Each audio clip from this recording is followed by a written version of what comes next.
Jordan, the king of trash talk himself, was usually unfazed.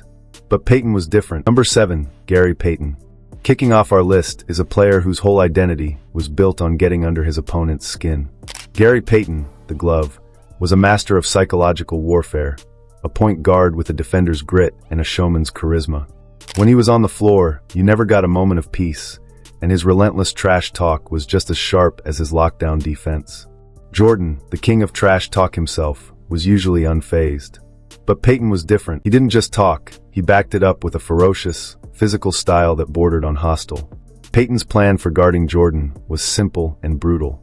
In his own words, a lot of people backed down to Mike. I didn't. I made it a point. I said just tire him out. Tire the F out of him. I just kept hitting him and banging him, and it took a toll on Mike. Their most famous showdown came in the 1996 NBA Finals. After the Bulls roared to a 3-0 lead, Sonics coach George Karl finally put Payton on Jordan. The switch had a clear impact. The Sonics won the next 2 games, and while the exact stats are still debated, Jordan's scoring efficiency took a noticeable dip. In those games with Payton as the primary defender, Jordan had to work much harder for his points than he was used to. Years later, during The Last Dance, Jordan was shown a clip of Payton claiming his defense changed the series.